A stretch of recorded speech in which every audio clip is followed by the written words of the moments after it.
Hello friends, welcome to our YouTube channel. आज की इस वीडियो में हम डिस्कस करने वाले हैं बायोलॉजी क्लास 12 चैप्टर नंबर 5, जो कि है आपका principle of inheritance and variation की मोस्ट इंपॉर्टेंट एमसीक्यूज, जो कि आपके बोर्ड एग्जाम के पॉइंट ऑफ व्यू से काफ़ी ज़्यादा इंपॉर्टेंट होने वाले हैं। और क्योंकि इस साल सारे के सारे एमसीक्यूज ही आपसे पूछे जाएंगे, इसलिए आपके लिए वीडियो और ज़्यादा ज़रूरी हो जाती है। तो चलिए स्टार्ट करते हैं बिना टाइम वेस्ट करते हुए।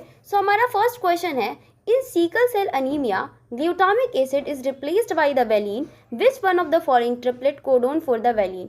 तो क्वेश्चन में आपसे पूछा गया है कि सिकल सेल अनीमिया में क्या होता है कि जो ग्लूटामिक एसिड है वो वैलिन से रिप्लेस्ड हो जाता है, और आपको बताना है कि ऐसा कौन सा कोड है जो कि आपका वैलिन के लिए जो है कोड करता है। तो अगर आपने पढ़ा हुआ होगा तो आपको पता होगा कि सिकल सेल अनीमिया में क्या होता है कि जो आपका GAG होता है वो आपके GUG में से रिप्लेस हो जाता है। तो इस तरीके से आपको पता चल जाएगा कि हाँ, वैलिन के लिए जो कोड होगा वो आपका GUG ही होगा। ओके, और इस डिसीज़ के बारे में थोड़ा सा आपको और भी जानकारी होनी चाहिए, जैसे कि ये जो होता है एक तरह का ऑटोसोम लिंक्ड रिसेसिव डिसीजेज होता है। तो आपसे क्वेश्चन में पूछा जा सकता है, क्योंकि जितने भी पॉसिबल क्वेश्चन हो सकते हैं वो मैं आपको बता देना चाहती हूँ। और आपको ये भी पूछ सकते हैं कि लाइक सिकल सेल एनीमिया में क्या किस तरह की प्रॉब्लम्स आ जाती हैं। तो आपको पता होना चाहिए कि क्या होता है कि जिस भी इंसान को ये प्रॉब्लम होती है, अगर उसको लो ऑक्सीजन मिलता है, कभी भी ऑक्सीजन की कमी होती है, तो उसके आरबीसी के शेप में कुछ चेंजेस आ जाते हैं। जैसे कि उसका जो आरबीसी का शेप है, नॉर्मल इंसान का बाई कॉनकेव होता है, तो उसका बाई कॉनकेव से चेंज होकर सिकल सेल टाइप का हो जाता है। ओके, सिकल शेप का हो जाता है। तो ये सारे पॉसिबल क्वेश्चंस आपसे पूछे जा सकते हैं। जो भी एक्स्ट्रा पॉइंट है उसको आप किसी कॉपी में नोट कर लें तो काफ़ी ज़्यादा आपके लिए बेनिफिशियल होगा, और या तो आप चाहें तो अपनी एनसीईआरटी में भी मार्क कर सकते हैं। सो इस क्वेश्चन का जो सही आंसर हो जाएगा वो आपका हो जाएगा ऑप्शन नंबर डी। ओके, सो अब हम बढ़ते हैं अपने नेक्स्ट क्वेश्चन की तरफ।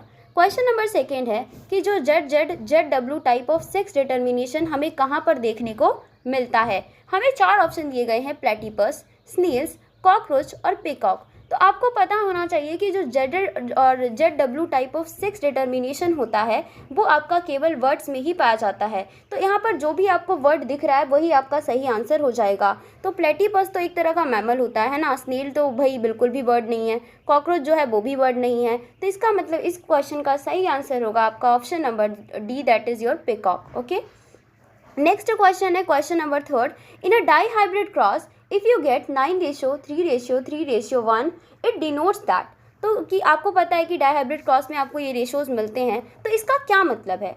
तो फर्स्ट ऑप्शन है कि the allele of the 2 gene are interacting with each other, कि जो एलील हैं 2 जीन्स के वो इंटरेक्ट कर रहे हैं। इसका ये मतलब है कि ये मल्टीजेनिक इनहेरिटेंस है, कि इसका ये मतलब है कि ये केस ऑफ मल्टीपल एलेलिज्म लग रहा है हमें। तो या फोर्थ ऑप्शन है कि the allele of the 2 gene are segregating independently. तो यहाँ पर आपको फोर्थ वाला ऑप्शन आप देख पा रहे होंगे कि बिल्कुल सही इसको एक्सप्लेन करता है। और क्योंकि हमारा ये जो है इनहेरिटेंस का 3rd लॉ भी है, जिसमें कि हमें बताया भी जाता है लॉ ऑफ इंडिपेंडेंट असॉर्टमेंट के बारे में, कि जो आपके एलेल्स होते हैं वो आपके इंडिपेंडेंटली क्या करते हैं, सेग्रीगेट करते हैं जब आपके गैमेट्स की फॉर्मेशन होती है। ओके, सो इस क्वेश्चन का सही आंसर हो जाएगा आपका option number D.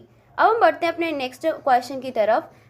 Next question बहुत ही इजी सा है, वैसा ही है। Mendel's law of independent assortment, जिसके बारे में अभी मैंने आपको बताया है, holds good for the genes situated on the. तो ये क्वेश्चन पूछता है कि जो मेंडल लॉ ऑफ इनहेरिटेंस है हमारा 3rd वाला, वो किस सिचुएशन में सही बैठेगा।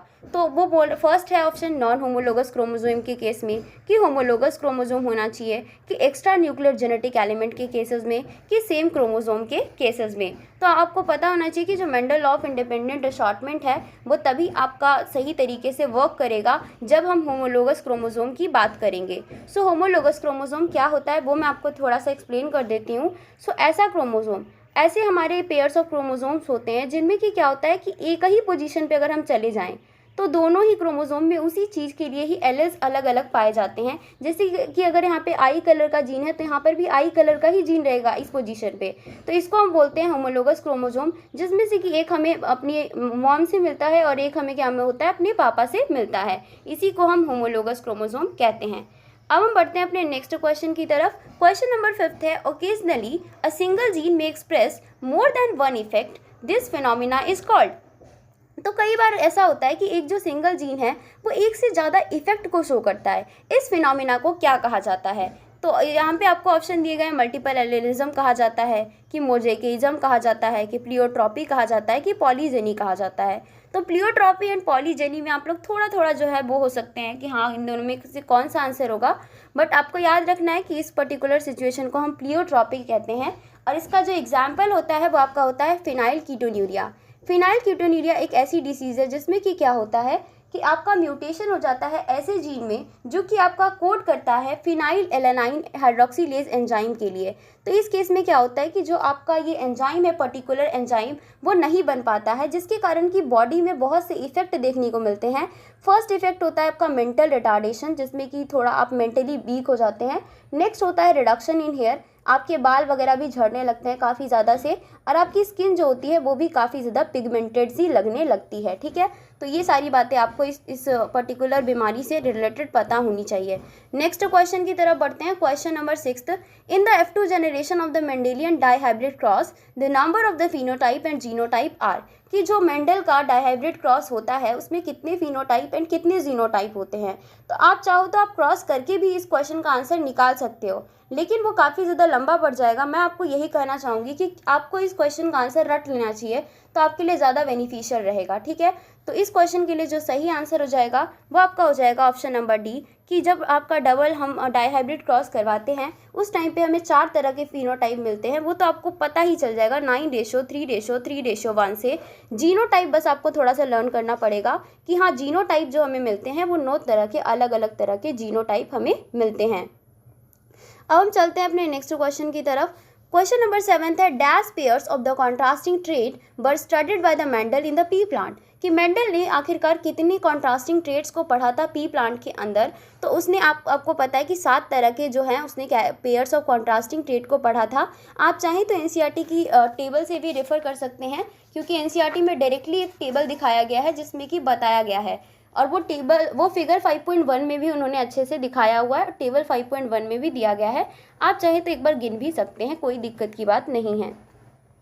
नेक्स्ट क्वेश्चन है, विच of the following character was not chosen by the Mendel, कि मेंडल ने इनमें से कौन सा कैरेक्टर चूज नहीं किया था। तो आपको उस टेबल में ये भी दिया गया है, इस क्वेश्चन का आंसर भी आपको उसी टेबल से मिलेगा। आपको पता होना चाहिए कि पॉट शेप को उसने कंसीडर किया था, पॉड कलर को भी उसने कंसीडर किया था, लोकेशन ऑफ फ्लावर को भी उसने कंसीडर किया था, लेकिन उसने लोकेशन ऑफ पॉड को कंसीडर नहीं किया था कि पॉड का लोकेशन क्या है प्लांट के अंदर। तो इसलिए इस क्वेश्चन का सही आंसर हो जाएगा आपका ऑप्शन नंबर डी। अब हम बढ़ते हैं, इससे रिलेटेड ना और भी पॉसिबल क्वेश्चन बन सकते हैं। सो आपको इस टेबल को बहुत ही अच्छे से पढ़ लेना है। एनसीईआरटी का फिगर 5.1 वाला पढ़ोगे तो काफ़ी अच्छा रहेगा और अच्छे से सब कुछ समझ में आ जाएगा। आपको पता होना चाहिए कौन सा डोमिनेंट ट्रेट होता है आपके पी प्लांट में, कौन सा रेसेसिव ट्रेट होता है, सब कुछ अच्छे से पढ़ लोगे। तो आपको पता होना चाहिए कि कहाँ कहाँ से एमसीक्यूज बनने की पॉसिबिलिटी होती है। नेक्स्ट बढ़ते हैं हम क्वेश्चन नंबर 9 की तरफ। Genes which code for a pair of contrasting trait are known as, कि ऐसे जीन्स जो कि आपके कॉन्ट्रास्टिंग ट्रेट के पेयर्स जो होते हैं उनके लिए कोड करते हैं, तो उनको क्या कहा जाता है। तो उनको बोला जाता है एलिल्स। ये आपको एज इट इज़ याद कर लेना है कि हाँ उनको एलिल्स कहा जाता है, क्योंकि वो कॉन्ट्रास्टिंग ट्रेट के लिए काम करते हैं। जैसे 2 एलिल्स हो सकते हैं, ठीक है, मान लो आई कलर के एलिल्स हैं। आई कलर का जो हमारा एक तरह से ट्रेट है, एक तरह से देखा जाए तो कैरेक्टर है, तो उसके 2 एलिल्स हो सकते हैं कि आपकी आंखें ब्लैक होंगी, या तो एक एलिल तो ये कह सकता है कि हाँ आपकी आंखें ब्लैक होंगी, दूसरा कह सकता है कि नहीं ब्राउन होगी। ठीक है, तो इसको ही आप बोलते हैं कि ये दोनों एक अलग अलग एलिल हैं। नेक्स्ट क्वेश्चन की तरफ बढ़ते हैं। A recessive allele is expressed in, कि जो रेसेसिव एलिल्स होते हैं वो किस कंडीशन में हम एक्सप्रेस होते हुए देख सकते हैं। तो आपको पता है कि जब भी होमोजाइगस कंडीशन रहेगी तभी हम रेसेसिव एलिल देख सकते हैं, क्योंकि अगर एक कैपिटल टी भी आ गया ना और फिर एक स्मॉल टी है, तो इस केस में आपको कैपिटल टी वाला ही कैरेक्टर दिखेगा, जो कि आपका डोमिनेंट वाला ही दिखाएगा कैरेक्टर। ठीक है, अंदर हम नहीं जान पाएंगे कि क्या है। जब 2 स्मॉल टी रहेंगे तभी जो प्लांट है वो छोटा बनेगा और हमें समझ में आ जाएगा कि हाँ वो बेसिकली क्या है, रेसेसिव एलिल ने उसको एक्सप्रेस किया है। ठीक है, सो अब हम नेक्स्ट क्वेश्चन की तरफ बढ़ते हैं। Question number 11, the characters which appear in the first filial generation are called, कि ऐसे कैरेक्टर जो कि पहले जनरेशन में हमको दिखाई पड़ते हैं उनको क्या कहा जाता है। सो उनको डोमिनेंट कैरेक्टर कहा जाता है। पहले जनरेशन में क्या होता है, मान लो हमने अगर कैपिटल टी लिया, स्मॉल टी लिया, तो पहले जनरेशन में तो सारे के सारे प्लांट्स हमें टॉल ही मिलते हैं, है ना, सारा का सारा टॉल ही मिलता है। इसका मतलब हमें डोमिनेंट कैरेक्टर देखने को मिला जो कि हमारा टॉल कैरेक्टर था। ओके, सो इस तरीके से आपको समझ में आ रहा होगा, I hope so. Question number 12 है आपका, हैप्लोडिप्लॉइडी कहाँ पर हमको देखने को मिलती है। तो हैप्लोडिप्लॉइडी का एक स्पेशल कंडीशन दिया गया है एनसीईआरटी के अंदर, हनी बीज वाला। तो आपको जिस भी ऑप्शन में हनी बी दिख जाए आप उसको सही मार्क कर दीजिए, जिसमें नहीं दिखेगा उसको आप गलत कहेंगे, ठीक है। तो यहाँ पर तो हनी बी नहीं है, यहाँ पर भी नहीं, यहाँ पर भी नहीं। ऑप्शन नंबर डी जो है इस क्वेश्चन का सही आंसर हो जाएगा।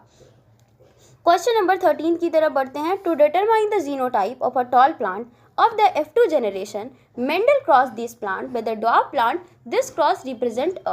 तो क्या होता है कि जैसे कैपिटल टी और कैपिटल टी है वो भी टॉल दिखा रहा है, कैपिटल टी और स्मॉल टी है वो भी टॉल को ही दिखा रहा है, तो हमें पता कैसे चलेगा कि कौन सा कैपिटल टी वाला है और कौन सा कैपिटल टी स्मॉल टी वाला पेयर का है। तो इस चीज़ को देखने के लिए मेंडल ने एक तरीका निकाला था कि ऐसे कंडीशन में आप क्या करना कि जो भी प्लांट है चाहे वो जो भी है उसको स्मॉल टी वाले से क्रॉस करवा देना, तो हमें पता चल जाएगा कि क्या ही चक्कर है। तो इस क्रॉस को क्या बोला जाता है, इस क्रॉस को बोला जाता है टेस्ट क्रॉस, क्योंकि हम टेस्ट करने की कोशिश कर रहे हैं कि हमारा जो प्लांट है उसका जीनोटाइप बेसिकली क्या है, हम ये पता करने की कोशिश कर रहे हैं, ठीक है। नेक्स्ट क्वेश्चन की तरफ बढ़ते हैं। Question number 14, Mendel formulated the law of purity of gametes on the basis of. कि मेंडल ने law of purity of gametes जो है किस बेसिस पे बताया था, तो मोनो हाइब्रिड क्रॉस के बेसिस पे ही बताया था, ये आपको पता होना चाहिए। डाई हाइब्रिड क्रॉस के बेसिस पे उन्होंने लॉ ऑफ इंडिपेंडेंट असॉर्टमेंट वाला ही बस दिया है, ठीक है। जो लॉ ऑफ डोमिनेंस है और लॉ ऑफ सेग्रीगेशन है, जो लॉ ऑफ डोमिनेंस वाला है और उसके बाद जो लॉ ऑफ सेग्रीगेशन है वो उन्होंने जो हमारा मोनो हाइब्रिड के बेसिस पे ही हमें एक्सप्लेन कर दिया था। और एक बात और पता होनी चाहिए आपको कि लॉ ऑफ सेग्रीगेशन जो होता है उसका कोई भी एक्सेप्शन नहीं है, ठीक है, उसका कोई भी एक्सेप्शन नहीं है इस दुनिया में, ओके। जबकि लॉ ऑफ डोमिनेंस जो है उसके काफ़ी सारे एक्सेप्शन देखने को मिलते हैं, को डोमिनेंस उसका काफ़ी बुरा वाला एक्सेप्शन है, ठीक है। तो ये सारी बातें आपको पता होनी चाहिए। बढ़ते हैं अपने नेक्स्ट क्वेश्चन की तरफ। The inheritance of a flower colour in the antirrhinum dog flower is an example of. कि जो डॉग फ्लावर में हमें इनहेरिटेंस का पैटर्न देखने को मिलता है वो किस चीज़ का एग्जाम्पल है, तो आपको पता है कि वो आपका इनकम्प्लीट डोमिनेंस का एग्जाम्पल है। क्योंकि जो हमारा उसमें फर्स्ट जनरेशन है उसमें हमने देखा था कि जो फ्लावर का कलर था, क्योंकि वो फ्लावर कलर के ही बेसिस पे है, कि पहले में क्या था कि जो डोमिनेंट कैरेक्टर है रेड फ्लावर है, तो हमने कहा कि ठीक है अगर रेड फ्लावर है तो उसको कैपिटल आर से शो कर देते हैं, और अगर आपका जो रिसेसिव वाला है वो वाइट कलर का फ्लावर होता है तो हमने कहा कि ठीक है उसको स्मॉल आर से कर देते हैं। तो जब हमने फर्स्ट जनरेशन में पाया कि कैपिटल आर और स्मॉल आर वाले जो जीनोटाइप वाले प्लांट थे उनका जो कलर था वो पिंक निकला, मतलब ना ही वो रेड था और ना ही वो वाइट था बल्कि वो उसके बीच का था, पिंकी पिंकी। सो यहाँ पे क्या पता चला हमें कि ये एक तरह का क्या है, इनकम्प्लीट डोमिनेंस है, ना ही रेड वाला डोमिनेट कर पाया ना ही वाइट वाला डोमिनेट कर पाया, बल्कि अलग ही कलर का हमें फ्लावर मिल गया, that is pink, okay. Next question की तरफ बढ़ते हैं। क्वेश्चन नंबर 16, ये भी आपके डॉग फ्लावर से रिलेटेड है question. In antirrhinum dog flower phenotypic ratio in the F2 generation for the inheritance of the flower colour would be. तो कि जो हमें इनहेरिटेंस ऑफ फ्लावर कलर देखने को मिलता है उसके फिनोटिपिक रेशियो आपको बताने हैं। तो मैं आपको बता दूं, एक पॉइंट अब जरूर से याद करना कि जो आपका डॉग फ्लावर होता है उसमें जो इनहेरिटेंस का पैटर्न देखने को मिलता है उसमें जो जीनोटिपिक वाला हमारा रेशियो है और जो फिनोटिपिक वाला रेशियो होता है वो दोनों सेम होता है, और दोनों ही क्या होता है 1:2:1 के इक्वल होता है, ठीक है, 1:2:1 ही होता है। तो इसलिए इस क्वेश्चन का सही आंसर हो जाएगा आपका option number B. Next question की तरफ बढ़ते हैं। Question number 17, phenotypic and genotypic ratio is similar in the case of. तो कह रहे हैं किस केस में फिनोटिपिक और जीनोटिपिक रेशियो सेम होता है। तो थोड़ी देर पहले ही मैंने आपको बताया कि हाँ जो आपका इनकम्प्लीट डोमिनेंस का केस है उसमें आपका फिनोटिपिक रेशियो जो है वो जीनोटिपिक रेशियो के बराबर हो जाता है। नेक्स्ट क्वेश्चन की तरफ बढ़ते हैं। What can be the blood group of a offspring when both the parents have the AB blood group. तो मान लीजिए कि आपका इन क्वेश्चन में कहा गया है कि जो मदर है और फादर है दोनों का ही ब्लड ग्रुप AB है, तो बच्चे का ब्लड ग्रुप क्या होने की पॉसिबिलिटी है। तो हो सकता है कि अगर ए वाले से मिल जाएगा तो यहाँ पर क्या होगा, एक तरीके से ए वाला ही बन जाएगा, है ना। ए ब्लड ग्रुप भी हो सकता है बच्चे का, बी भी हो सकता है, अगर ए बी से मिल गया तो AB भी हो सकता है, पर ओ तो किसी भी कीमत पे नहीं हो सकता। तो इसीलिए इस क्वेश्चन का जो सही आंसर हो जाएगा that is your option number B, कि बच्चे का जो आपका ब्लड ग्रुप है वो ए भी हो सकता है, बी भी हो सकता है और AB भी हो सकता है। नेक्स्ट क्वेश्चन की तरफ बढ़ते हैं। ABO blood grouping in the human being sites the example of. कि जो ABO ब्लड ग्रुपिंग टाइप जो हमें ह्यूमन में देखने को मिलता है वो किसका एग्जाम्पल है। तो फर्स्ट ऑप्शन है इनकम्प्लीट डोमिनेंस का एग्जाम्पल है। नहीं, ऐसा तो कुछ नहीं है, इनकम्प्लीट डोमिनेंस किसी भी केस में नहीं देखने को मिलता है। कोडोमिनेंस, हाँ बिल्कुल है, कोडोमिनेंस का एग्जाम्पल है, क्योंकि जब ए रहता है और बी रहता है तो दोनों ही अपने आप को एक्सप्रेस करते हैं, और क्या होता है कि जो हमें ए बी टाइप का ब्लड ग्रुप उस केस में देखने को मिलता है। मल्टीपल एलेलिज्म, हाँ बिल्कुल मल्टीपल एलेलिज्म है, क्योंकि 3 तरह के अलग अलग एलेल्स हैं पूरे पॉपुलेशन में। एक इंसान में तो 2 ही एलेल्स हैं, लेकिन पूरे पॉपुलेशन में 3 एलेल्स हैं, इसलिए ये मल्टीपल एलेलिज्म का कंडीशन भी है, क्योंकि यहाँ पे हमें 3 एलेल्स मिलते हैं, या तो ए, या तो बी, या तो आपका आई टाइप भी हो सकता है, जिसमें कि कोई भी जो टाइप का एंटीजन जो है वो आपका नहीं पाया जाता है उस पर्टिकुलर आरबीसी में। सो इस क्वेश्चन का सही आंसर हो जाएगा आपका B and C both, okay, means option number D. Next question की तरफ बढ़ते हैं। Question number 20, law of independent assortment can be, तो law of independent assortment can be explained with the help of, कि law of independent assortment किसकी हेल्प से हम लोग जो है एक्सप्लेन कर सकते हैं। तो थोड़ी देर पहले ही मैंने आपको बताया था कि इस क्वेश्चन का जो सही आंसर हो जाएगा that is your option number A, dihybrid cross के बेसिस पे हम लोग इसको एक्सप्लेन कर सकते हैं। नेक्स्ट क्वेश्चन है, Mendel work was rediscovered by the 3 scientist, कि तीनों साइंटिस्ट ने मेंडल के काम को दोबारा से कब ढूंढा था, क्योंकि पहले तो उसके काम को भाव मिला नहीं था, तो जब वो मर गया तो उसके बाद 3 साइंटिस्ट थे जिन्होंने उसके मतलब वर्क को स्टडी किया, और उन्होंने बताया कि मेंडल तो भाई सही बोल रहा था, हम लोग उसको भाव नहीं दे रहे थे। तो कब उसको बेसिकली भाव मिला ये पूछा जा रहा है आपको। तो इस क्वेश्चन का सही आंसर होगा आपका option number B, as it is आपको रट लेना है बिना कुछ सोचे समझे, ठीक है, कि 1900 में, और ईजी है याद करना, आराम से याद हो जाएगा। नेक्स्ट क्वेश्चन है question number 22, which 3 scientist independently rediscovered the Mendel work, कि मेंडल के वर्क को कौन से 3 साइंटिस्ट ने ढूंढा था। फिर से वही क्वेश्चन पूछा जा रहा है हमसे, सो आपको साइंटिस्ट के नाम याद होने चाहिए, ओके। सो इस क्वेश्चन का जो सही आंसर होगा that is your option number D, de Vries, Correns and Tschermak ने जो है वो आपके तीनों, वो ऐसे 3 साइंटिस्ट थे जिन्होंने मेंडल के वर्क को ढूंढा था दोबारा से, ठीक है। नेक्स्ट क्वेश्चन है, क्रोमोसोमल थ्योरी ऑफ इनहेरिटेंस को किसने दिया था। सो आपको पता होना चाहिए कि क्रोमोसोमल थ्योरी ऑफ इनहेरिटेंस जो था वो सटन एंड बोवरी ने दिया था, लेकिन इसका एक्सपेरिमेंटल जो प्रूफ था वो आपके टी.एच. मॉर्गन ने दिया था ड्रोसोफिला के ऊपर एक्सपेरिमेंट करके। अब ड्रोसोफिला को ही उसने क्यों यूज़ किया, उसके क्या फ़ायदे थे, ये एक पॉसिबल क्वेश्चन हो सकता है, एनसीईआरटी से सभी बच्चे पढ़ लेंगे। नेक्स्ट आ जाओ क्वेश्चन नंबर 24, क्रोमोसोम मैप या जेनेटिक मैप किसने बनाया था सबसे पहले। सो टी.एच. मॉर्गन के स्टूडेंट्स हुआ करते थे जिनका नाम था स्टर्टेवेंट, उन्होंने जो है क्रोमोसोम मैपिंग या जेनेटिक मैपिंग के बारे में सबसे पहले बताया था, और उन्होंने ही बेसिकली बनाया भी था। उन्होंने अच्छा खासा जो जेनेटिक मैप है उन्होंने तैयार कर दिया था। नेक्स्ट क्वेश्चन की तरफ बढ़ते हैं, which of the following are the reason for the Mendel success, कि मेंडल की सक्सेस के पीछे क्या कारण था। Uses of the pure lines और द प्योर ब्रीडिंग वेराइटीज़, बिल्कुल हाँ सही कह रहा है, उन्होंने प्योर लाइन और प्योर वेराइटीज़ पे ही काम किया था। Consideration of one character at a time, हाँ उन्होंने एक ही कैरेक्टर को हमेशा देखना चाहा, ये नहीं कि एक साथ सभी कैरेक्टर को वो पढ़ रहे थे। जब वो टॉल पढ़ रहे थे कि प्लांट लंबा है कि छोटा, तो वो उसी बात पे ध्यान दे रहे थे और चीज़ों को वो इग्नोर मार रहे थे। नेक्स्ट है आपका maintenance of statistical record of experiment, बिल्कुल मैथमेटिकल एकदम स्टैटिस्टिकल जो उन्होंने था रिकॉर्ड एंड डेटास को तैयार किया था। सो थर्ड वाला ऑप्शन भी सही है। तो इस तरीके से इस क्वेश्चन का सही आंसर जो होगा that is your option number B, क्योंकि हमारे तीनों स्टेटमेंट जो है फर्स्ट, सेकंड एंड थर्ड सही है। लेकिन कहीं आपको लगेगा कि फोर्थ भी तो सही नहीं, तो पढ़ लेते हैं एक बार। Knowledge of linkage and incomplete dominance, बिल्कुल नहीं, उन्हें बिल्कुल पता नहीं था लिंकेज के बारे में, वो तो बाद में बताया था टी.एच. मॉर्गन ने आके। इनकम्प्लीट डोमिनेंस बिल्कुल भी नहीं, उन्हें बिल्कुल भी इस बात में जानकारी नहीं थी। नेक्स्ट क्वेश्चन है question number 27, X O type of sex determination and X Y type of sex determination are the example of, कि ये किस टाइप का एग्जाम्पल है। तो ये मेल हेटेरोगैमेटी का एग्जाम्पल है। जैसा कि आप ह्यूमन में भी जानते हैं कि ह्यूमन मेल का जो क्रोमोसोम होता है वो एक्स और वाई टाइप का होता है, ओके, जबकि ग्रास ऑफर जो होता है उसमें एक्सो टाइप का सेक्स डिटर्मिनेशन, सेक्स वाला जो है वो पाया जाता है क्रोमोसोम। तो इस तरीके से ये एक मेल हेटेरोगैमेटी की सिचुएशन है, ये आपको पता होना चाहिए। नेक्स्ट क्वेश्चन की तरफ बढ़ते हैं, in the X O type of sex determination, कह रहा है एक्सो टाइप सेक्स डिटर्मिनेशन में क्या चल रहा है।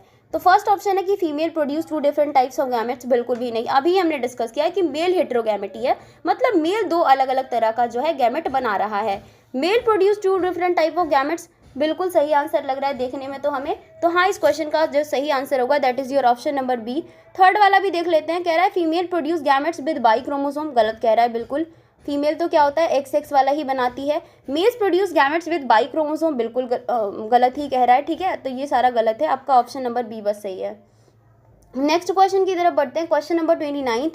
ये जो चैप्टर है थोड़ा सा लंबा है, इसलिए मैं सोच रही थी कि थोड़े ज़्यादा क्वेश्चन करवा दिए जाएं तो आपके लिए ज़्यादा बेनिफिशियल भी रहेगा, ठीक है, ताकि जितने भी पॉसिबल क्वेश्चन है वो एटलीस्ट कवर हो जाएं। सो हमारा ये क्वेश्चन कहता है कि failure of segregation of chromatid during the cell division result in the gain और the loss of the chromosome. इसको क्या कहा जाता है जब एक या दो क्रोमोसोम का लॉस हो जाए, ठीक है, या तो गेन हो जाए, इस कंडीशन को क्या कहते हैं? ऑप्शन है यूप्लॉइडी, मोनोप्लॉइडी, एनियोप्लॉइडी, पॉलीप्लॉइडी, ठीक है। तो इस क्वेश्चन का जो सही आंसर होगा that is your option number C. इसको एनियोप्लॉइडी की सिचुएशन कहते हैं बच्चों, जब आपका एक या दो क्रोमोसोम का गेन या लॉस होता है, जब आपका पूरा सेट ऑफ क्रोमोसोम जो है वो आपका दुगना हो जाता है या तिगुना हो जाता है, उसको हम पॉलीप्लॉइडी की सिचुएशन कहते हैं। तो पॉलीप्लॉइडी से भी आपको क्वेश्चन पूछा जा सकता है और एनियोप्लॉइडी को भी आपको ध्यान में रखना है, क्योंकि ये दोनों ही सिचुएशंस आपकी एनसीईआरटी में दी गई है।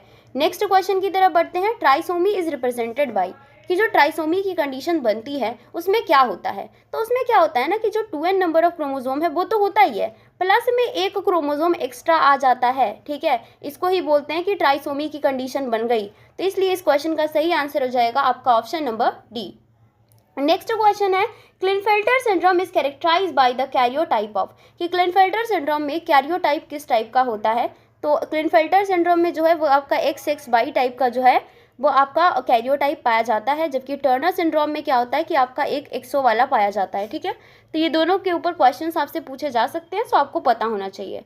नेक्स्ट क्वेश्चन है this abnormality occur due to the monosomy, the individual has the 2n is equals to 45 chromosome with the 44 plus X O genotype. इसको क्या कहा जाता है? जब आपका 2n 46 होना चाहिए लेकिन 45 ही है, इसका मतलब एक क्रोमोसोम क्या हो गया? गायब हो गया, है ना, एक क्रोमोसोम गायब हो गया। तो इस कंडीशन को क्या कहते हैं? थोड़ी देर पहले बताया था, टर्नर सिंड्रोम कहते हैं इसको, ठीक है। तो इस क्वेश्चन का सही आंसर यही हो जाएगा। क्लिनफेल्टर में अभी आपको समझा के बैठी हूँ।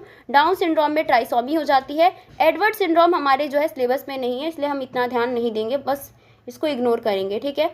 नेक्स्ट और आपका लास्ट क्वेश्चन है female with the Turner syndrome have, कि अगर कोई फीमेल को टर्नर सिंड्रोम हो रखा है तो उसके साथ कौन सी दिक्कतें होंगी? फर्स्ट ऑप्शन है small uterus, rudimentary ovaries, under developed breast, या ऑल ऑफ दीज। तो यहाँ पे आप देख पाएंगे कि सारे ही सारे कैरेक्टर जो हैं वो आपके टर्नर सिंड्रोम का ही बता रहे हैं कैरेक्टर, ठीक है। तो इसलिए इस क्वेश्चन का जो सही आंसर होगा that is your option number D. So इसी के साथ हमारा जो है ये चैप्टर 5 बहुत ही लंबा चैप्टर था और ये कंप्लीट हो गया। नेक्स्ट चैप्टर काफ़ी ज़्यादा लंबा है और इसके साथ ही हमारा टर्म फर्स्ट का सारा चैप्टर कंप्लीट हो जाएगा। उसके बाद हम देखते हैं किसी और सब्जेक्ट का बनाएंगे। सो अगर आपको वीडियो अच्छी लगी है तो वीडियो को लाइक कर दीजिए और चैनल को सब्सक्राइब करना बिल्कुल ना भूलिए guys. Thank you guys, thanks for watching my video.